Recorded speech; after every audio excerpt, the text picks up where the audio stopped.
right. Hello, everyone. How you doing? Hope you're doing well. Welcome back to another video. Happy New Year. Hope it's been great for you so far. Me personally, day one of 2026 has been hectic as hell. Uh, it was crazy because the year just started. It hasn't even been like 36 hours, and everything already feels like it's falling apart. But it's whatever, man. Hopefully, we will push through. And I don't know. Anyways, today I wanted to finally realize a video idea that I've had for well over a year, and it's talking about my favorite projects from the past year. So today I'm going to be talking about my top 10 musical projects from 2025. So it's albums, EPs, like one EP on here, mixtapes, all that. So yeah, before we start, go ahead and like and subscribe or whatever, because I did have to do a lot of work. I did have to cut this list down from like 30 plus projects to the 10, previously 14, that I really liked. So here are the honorable mentions scrolling up on screen. Yes, I am on my own list. Odyssey did mean a lot to me. Okay, so it does deserve to be on here, along with all of these other just incredible projects. But I have a video to make. So with that said, let us begin our top 10. I'm going to try and look at the camera more because I'm looking at the screen and not the camera. I'm trying to make eye contact. Let's start off strong with number 10. That's going to be Mania by Sofego. Now, I've been waiting for this kind of vibe, this kind of project from Sofego since Pink Hearts. And Pink Hearts wasn't that bad per se. There are a decent amount of decent songs on there. But to me, and to a lot of people, it just felt like he didn't realize his full potential. Felt like he kind of backslid. So it's nice to see him back in his bag for this one. It's so versatile. He's doing a lot of, different styles on here.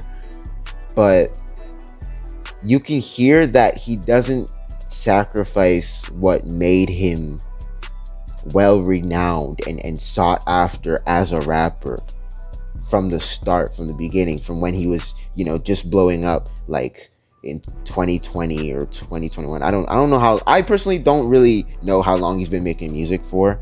All I know is that he really blew up back in like 2021. But he's been making insane music before that, and it's nice to see that that part of him isn't gone.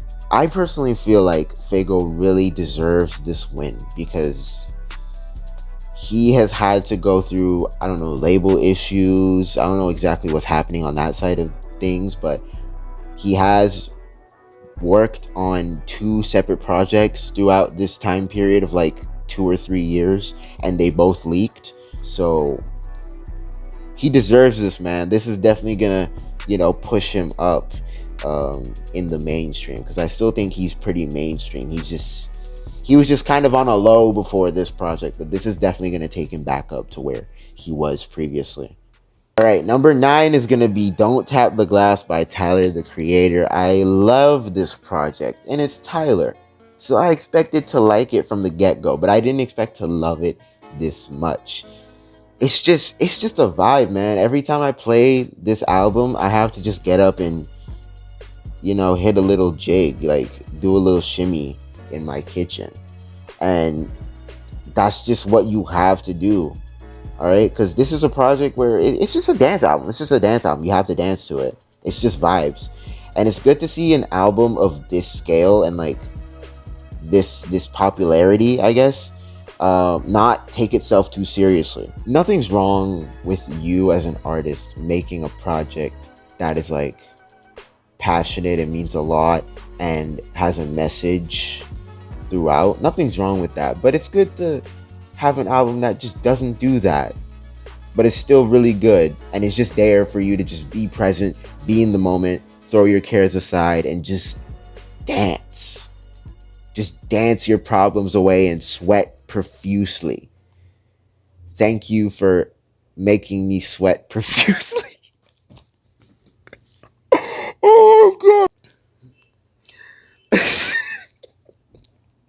That wasn't even that funny. Why am I still cracking up? All right, so can I do this? Okay. Number 8 is low-key an underrated album. Not hearing a lot of people talk about this, but it's Zoe by Young Fazo. Fazo's been on a run for like the past, honestly, a year, I feel like. And this project is like the culmination of everything that he's been working on ever since he got publicly shamed on Black Boy Max's song Wars.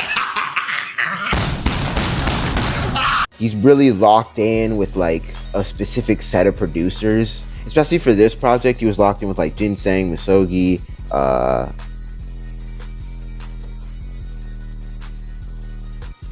Lavusum. I don't know. I don't know his name. But yeah, this is a very great project. It's very consistent production-wise, but none of the songs really sound the same. They all sound fresh. And what's crazy is that some of these songs, despite having this insane production, some of these songs have legitimate mainstream potential. Like Bring It Back, for example, sounds definitely like something you would hear on the radio, which is, it's crazy that Fazo was able to like take this sound and run with it and polish it so well. And he's still working on music with the same sound to this day, and it still sounds good. It still sounds like an improvement from the album. So, you know, Fazo is doing very well for himself, and I'm excited to see where he goes from here. Hopefully, I don't know if he's working on a deluxe for Zoe or some other projects, but I'm all ears. I'm waiting for that to drop. I'm really excited for it. Yes. Number seven is Clip. Number 7 is Clips. Yeah. Undisputedly the best mainstream rap project to drop this year. The production is on point. The raps are on point. The features are on point. Everything's just on point. Me personally, there was one song off this project that I didn't really care for as much because the flow just kind of stayed the same for like the entirety of the song, and it kind of got a little boring to me. But other than that, this project is flawless. I will admit though, sometimes it did get difficult for me to distinguish whether Pusha was rapping or whether Malice was rapping. So admittedly, I would have to pull up Genius for a couple sections of a couple songs to see who was really rapping when. But one thing I do know for a fact is that the yellow diamonds look like PP.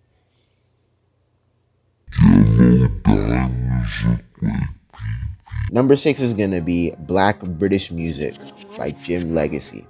Now this year in particular has been insane for the UK underground, and I feel like Jim Legacy is probably the face of this, not just of underground rap, but like just I feel like the entire underground, because this project is very versatile. It's not just rap on here. It's like a lot of singing, a lot more singing than rap, I feel like. So I'd say he's more the face of just the general scene.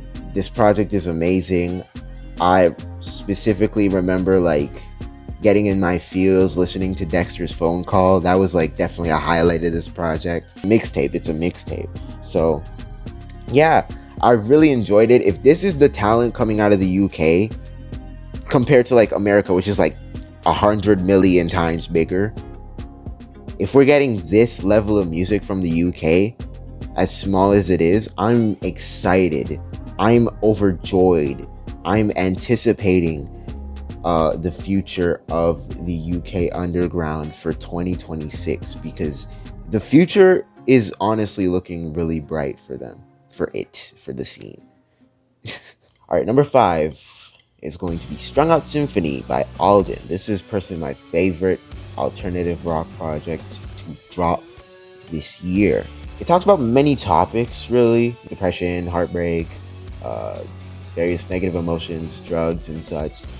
And I'm literally gonna shut this guy up right now, and I'm gonna give you an actual breakdown of this project, because everything I was talking about at this point in the video was complete BS. So I actually really like how vulnerable this project sounds. Alden blends these elements of rock and hyperpop together in a way that creates a unique atmosphere. You can hear the emotions, the pain is present throughout this entire album, but it's kind of shrouded and covered by all the distortion. But then towards the end, the project takes more of an acoustic shift, and it's just guitars, and it's just Alden singing, and the pain is very, very clearly heard and felt. And of course, there's always that air of eeriness and weirdness and unorthodoxness. That's not a word, but just that air of weird that Alden is synonymous with,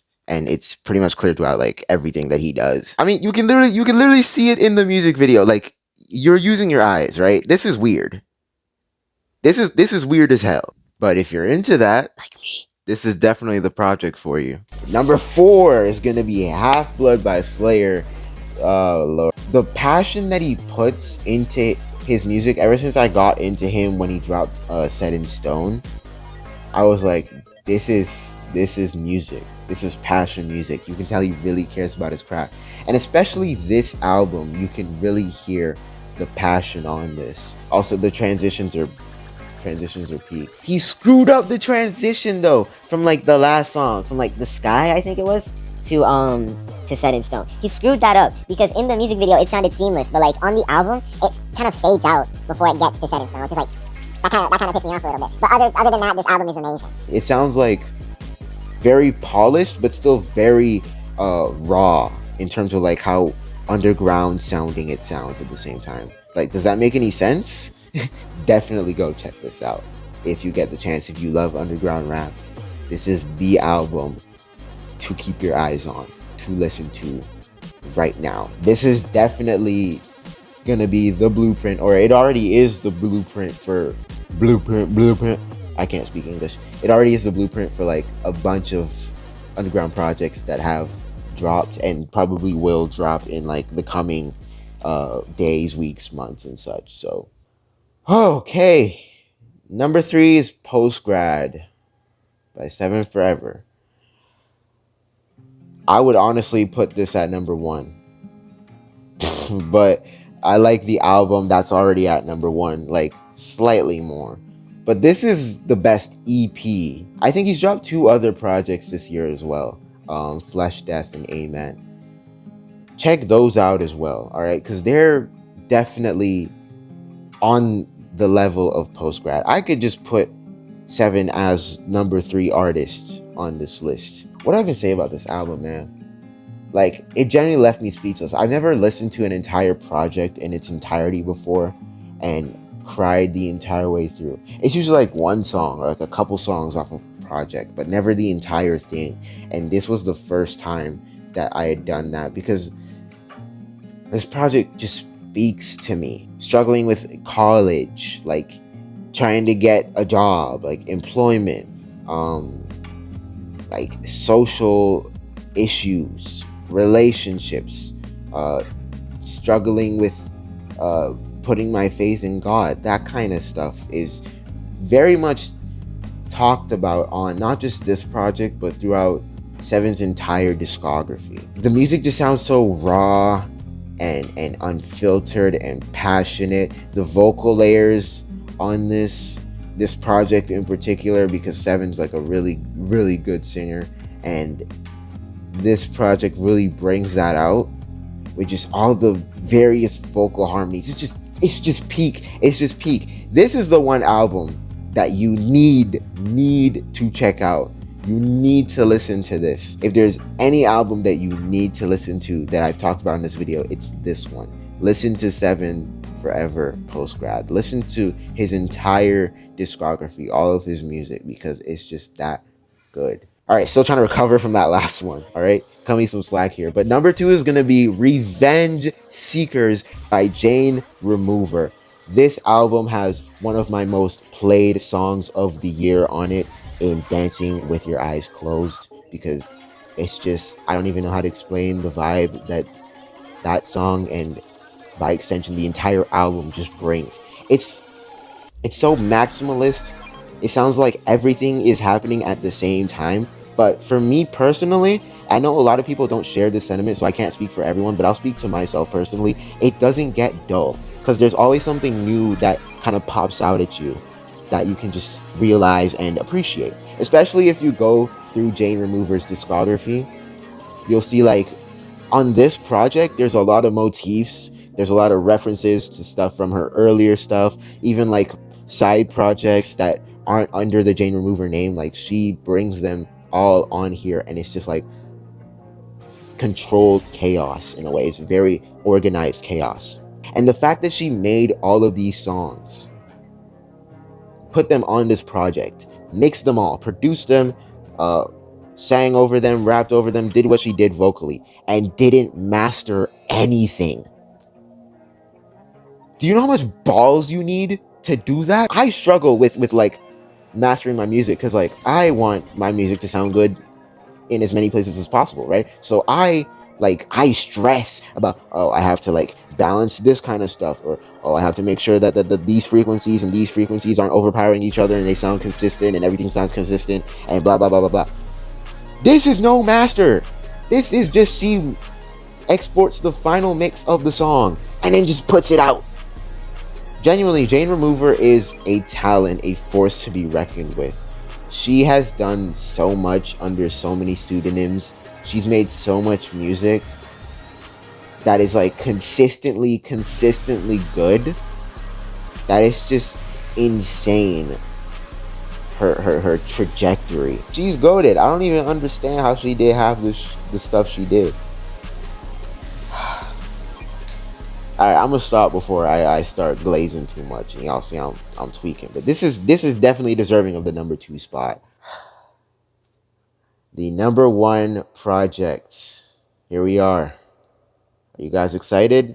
No? Okay. It's Vanisher.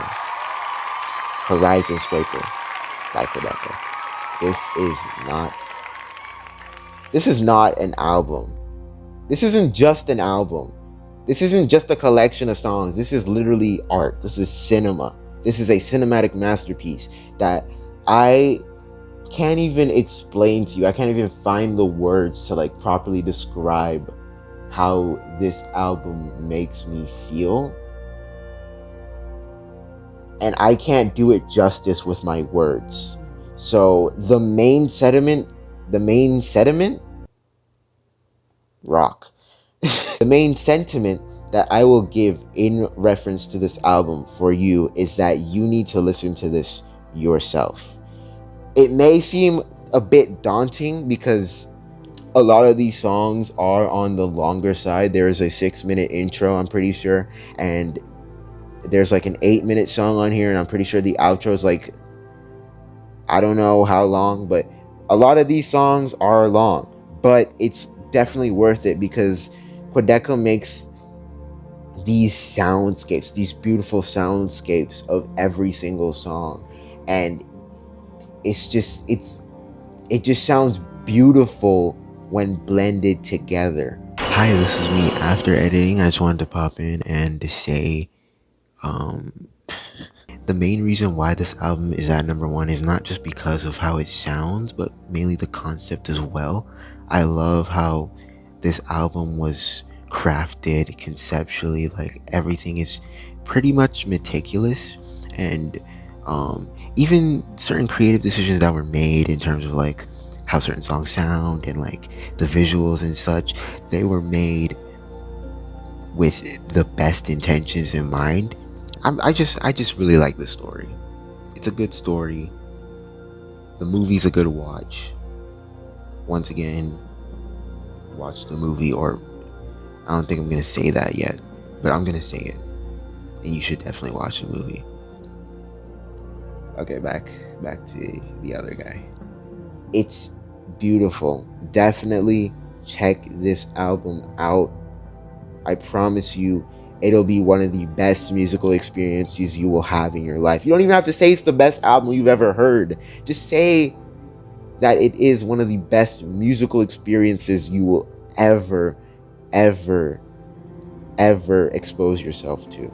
And definitely check out the album movie, because that is probably the best way to like get visuals and kind of contextualize the album. in a way that you couldn't if you just listen to it like on streaming or whatnot. So definitely watch the album movie. It's peak. All right, it fits the vibe so well. It's helps elevate the cinematic feel of the entire project. And I just love this album, man. I just love this album. At a time like this, is top 5 favorite songs of all time. Definitely. And the outro on this project is one of the best outros I've ever heard on a project ever. With that said, I'm going to stop glazing this album. Definitely check it out, though. You will not regret it, okay? You will not regret it. Just keep of an open mind, and that's pretty much it. And that's pretty much it for the list. Yeah, we did it. We did it. The top 10 projects of the year for 2025 wneup album music, EP, mixtape, music stuff list. Hope you guys enjoyed that. Hopefully next year I'll have a better list.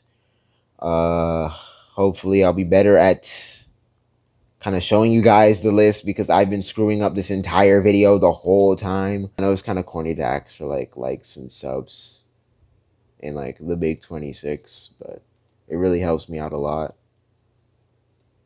You know, helps me feel seen and appreciated. And I see and appreciate you guys just as much as you do when you guys come out in your numbers and support literally everything that I do, which is still insane to, you know, just see even to this day. So thank you all so much.